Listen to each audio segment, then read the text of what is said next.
제가 준비한 내용들도 사실 자세하게 제 발표문에 나와 있습니다만, 여러분 너무 잘 아시리라고 생각합니다. 작년 12월 말 또 1월 초에 북한의 김정은이 두 가지를 얘기를 했죠. 요즘 많이 그렇게 비유해서 얘기하는데, 하나는 두 국가론을 얘기해서 한국과 헤어질 결심을 했다. 흔히들 북한 독립선언이다. 그렇게도 얘기를 하고 있고, 또 하나는 우리한테 새로운 건 아니지만 전쟁할 결심을 했다라고 얘기를 했습니다. 이 부분이 그간 좀 더 이렇게 확장돼서 얘기되는 게 여러분들 다 잘 아실 수 있는 미국의 일부 소수 학자인데요. 소수 의견을 대변하는 학자들이 그 매체에 글을 쓰는 바람에 또 그 글을 국내 언론들이 계속 얘기를 하는 바람에 이게 확장이 됐죠. 그들의 주장에 따르면 김정은이 한국 전쟁 이후에 드디어 전쟁 결심을 했다라고 얘기를 합니다. 물론 저도 다 읽어봤는데 그들 의견에 제가 동의를 절대 할 수 없어서 거기에 대해서 반박문을 써서 보낼까 했는데 이미 다른 분이 먼저 반박문을 냈더라고요. 그래서 더 이상 얘기는 안 하고 있습니다만, 제가 오늘 드리고 싶은 말씀은 도대체 김정은이 왜 이런 결심을 했나, 그리고 정말 이 결심이 이루어질 수 있느냐라는 이제 두 가지 측면에서 좀 말씀을 드리도록 하겠습니다. 말씀드린 것처럼 지난 두 달 가까이 굉장히 많은 회의가 있었고 논의가 있었습니다. 근데 대부분 이른바 보수든 이른바 진보든 이쪽의 연구자들이 동의하는 것은 이것은 수세적 공세론이다. 그러니까 북한이 매우 수세에 몰려있기 때문에 오히려 더 공격적인 그런 입장을 표명했다라는 것, 거기에는 대부분 저를 포함해서 동의를 합니다. 가장 큰 것은 이걸 다르게 표현한다면 저는 자기 방어적 패배 선언이다라고 판단이 되는데요. 한국과의 너무나도 명백한 국력 격차를 확인을 했다라는 것입니다. 북한이 그들의 레토릭의 측면에서 계속 얘기하고 있는 고려 연방제라는 게 한민족 한국과 두 체제인데, 거기에 핵심은 한국의 자신들을 지원하고 지지하는 세력을 규합해서 결국 북한 사회주의로 통합하고 통일하는 것이 목표인데, 더는 한국에서 그런 세력을 규합하는 것은 매우 한계가 있다. 한국 리서치에서 나오는 조사를 보면 매달 합니다만 한국민의 80%가 북한에 대해서 비호감을 느끼고 있고, 특히 젊은 층, 제가 학교 현장에서 가르치는 젊은 층들은 북한을 매우 싫어합니다. 통계 수치로도 20% 간신히 넘는 수준이 북한에 대해서 호감을 갖고 있다. 80% 가까이, 그 이상의 숫자가 북한에 대해서 매우 부정적인 인식을 갖고 있다는 것이고요. 그리고 북한이 말하는 이 고려 연방제라는 것이 실시되면 한국의 문화가 더욱더 많이 올라가고 교류가 될 텐데, 이제 북한이 흔히 말하는 그들의 표현에 따른 괴뢰 문화가 올라간다라는 것은 북한이 감당이 안 된다라는 거죠. 그래서 저는 전체적으로 이제 더는 북한이 그 내부 체제의 통합과 유지를 위해서라도 한국과는 확실하게 선을 긋고 저들은 적이다라고 선포를 한 것이 이유 중에 하나라고 생각합니다.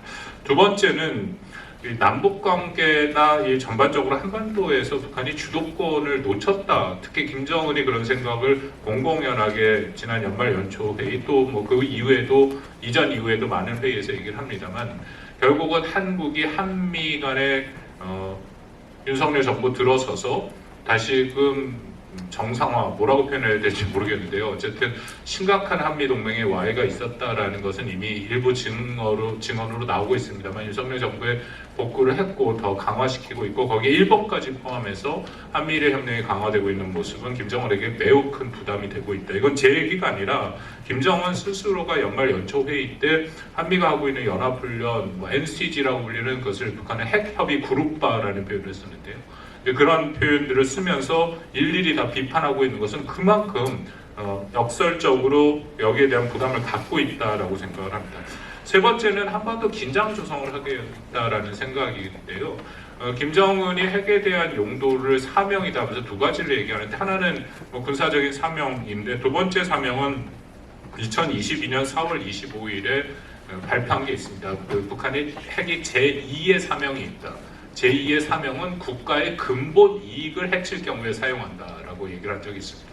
근데 국가의 근본 이익이라는 것은 매우 모호한 개념이죠. 그래서 제가 한번 찾아봤습니다. 도대체 북한이 근본 이익을 뭐라고 얘기하느냐. 그럼 찾아봤더니 북한에 대해서 인권 문제 제기하는 것, 북한에 부과하고 있는 제재, 한미가 하고 있는 연합훈련, 이 모든 것들을 다 국가의 근본 이익을 해치는 것이다 라고 얘기를 하고 있습니다. 다시 말씀드려서 그 의미는 북한이 자신들이 원하는 때 언제든지 핵을 사용할 수 있다, 그런 위기감을 조성함으로써 자신들의 존재감을 드러내려 한다라고 생각하고요.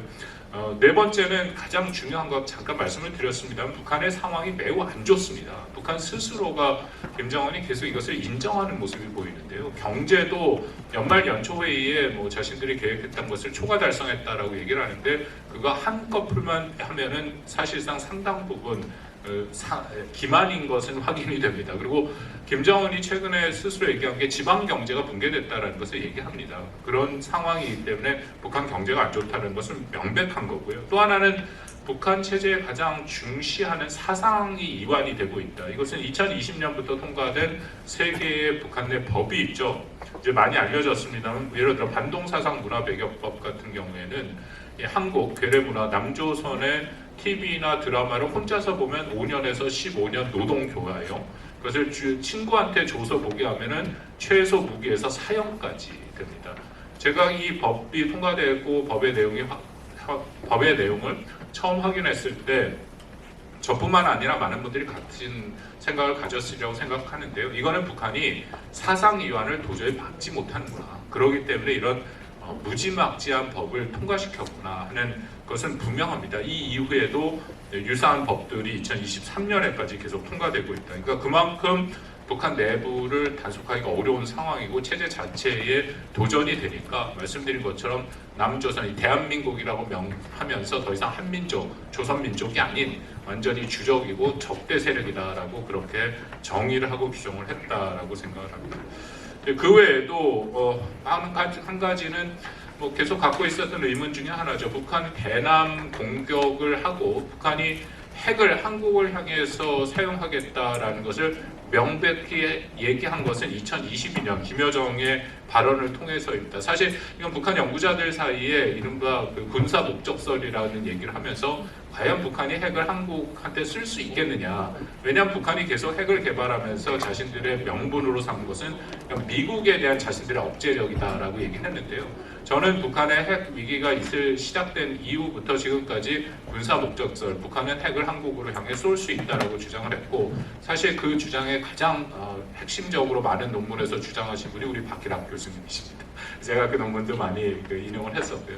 그런데 북한 스스로가 2022년에 김여정의 발언을 통해서 전쟁 초기에 한국을 향해 쏘고 이것은 전쟁 주도권을 갖기 위해서 한 것이다 라고 분명히 얘기를 하고, 그 이후에도 김정은이 적대 세력인 한국을 향해 선제 핵 공격이 가능하다라는 얘기를 수도 없이 했고, 작년에도 작전 계획까지 다 공개를 보여주면서 얘기를 했습니다. 문제는 그렇게 하면 한국을 동족 개념을 갖고 있는 핵을 쏠 수가 없죠. 그래서 이번에 아예 적대 세력으로 바꿈으로써 한국을 향해 이제 핵을 쏠 수 있는 정당성을 분명히 갖겠다라는 의미가 있다라고 생각을 합니다. 그런데 제가 이만큼 말씀을 드렸습니다만, 저는 이 모든 것에 북한의 발표한 대남 노선, 헤어질 결심과 전쟁 결심에 분명한 한계가 있다라고 생각을 합니다. 첫 번째는 북한의 핵 능력을 고도화하고 있는 것은 분명하지만 과연 그들이 핵을 사용할 수 있을 것인가에 대해서 저는 상당히 의문시 됩니다. 특히 가장 핵심 중에 하나는 것은 과연 미국이 한국한테 확장 억제, 아까 박기락 교수님 말씀하신 거랑 제가 조금 다른 관점을 갖고 있는데요. 과연 그 확장 억제가 제대로 작동할 것인가에 대한 의문이 적지 않게 있는데, 작년 4월달 워싱턴 선언에서 그 핵 확장 억제에 대한 제도화를 하겠다 얘기를 하고 지난 1년 이상 됐습니다만 1년 가까이 됐죠. 준비해가는 그 과정에서 상당 부분 제도화가 이루어지고 있다. 물론 완벽하지는 않습니다. 완벽한 것은 결국 한미가 공동의 작전 계획을 만들어야 되는 수준까지 가야 되는데 거기까지는 분명히 못 미치고 있는 것은 맞고요. 대신에 공동 기획의 수준으로 올리고 있는 것은 여러 상황으로 확인이 되고 있습니다. 특히 한국이 갖고 있는 재래식 전력과 미국이 갖고 있는 핵 전력을 시나리오별로 맞춰서 사용하겠다라는, 흔히들 요즘 많이 얘기되고 있는 핵 재래식 통합작전 CNI라고 불리는 것들이죠. 그것이 상당 수준으로 이루어지고 있고 거기에 따라서 올해 이 부분을 완성하고 하반기 UFS 훈련에서 실질적으로 해보겠다라고 얘기가 되고 있습니다.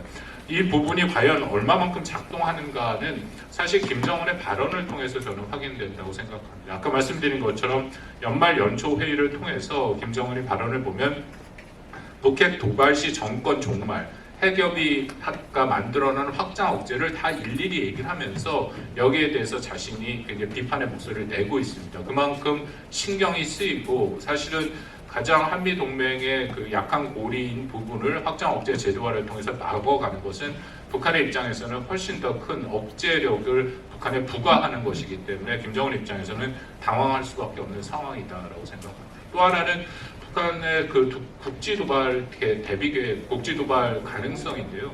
뭐 여전히 가능성을 열어놓고 당연히 철저하게 대비를 해야 된다라고 생각을 합니다만 이 부분도 저는 북한이 그렇게 쉽게 넘어올 수는 없다라고 생각을 합니다. 2010년 천안함 폭침 연병도 포격 이후에 한국군이 여기에 대한 철저한 대비를 하고 있는 것은 잘 알려져 있고 뭐 자세한 내용들이 있습니다만 가장 최근에 정군 주요 지휘관회의 작년 1월 말이죠. 이 합참이 아주 자세한 시나리오를 기반으로 해서 대통령한테 보고를 했다. 물론 우리가 걱정하는 것은 이른바 회색지대, 원점이 확실히 보이지 않는 그런 상황에서의 도발인데 거기에 대한 시나리오도 일정 수준 준비되고 있다. 재래식 전력은 분명히 한국이 앞섭니다. 그렇기 때문에 북한이 그렇게 도발을 했을 때 자신들의 군사적인 목표를 달성할 가능성이 매우 낮습니다. 근데 그럼에도 계속 조심하고 대비해야 된다라고 저도 생각하는 것이 북한이 정치적 승리를 선언할 수 있습니다. 자신들의 피해를 숨기고 그냥 자신들이 이겼다라고 얘기를 할 수 있거든요. 그 과정에서 피해가 발생할 수 있기 때문에 철저한 압도적인 대응 능력을 보여주는 것은 저는 매우 중요하다라고 생각하고요. 근데 가장 큰 문제는 이 모든 과정에서 북한 스스로 저는 김정은의 매우 큰 패착이라고 말씀을 드릴 수밖에 없는 게 이 조국 통일, 한반도의 민족 통일이라는 것은 북한 체제의 근간입니다. 북한 체제의 정통성이고 조선 인민공화국 또 그들의 노동당의 아주 그 존립 근거가 되는 것들이죠. 김일성 시기부터 조선인민민주주의공화국은 두 개의 사명이 있다라고 얘기를 합니다. 하나는 사회주의 건설이고 또 하나는 조국 통일입니다.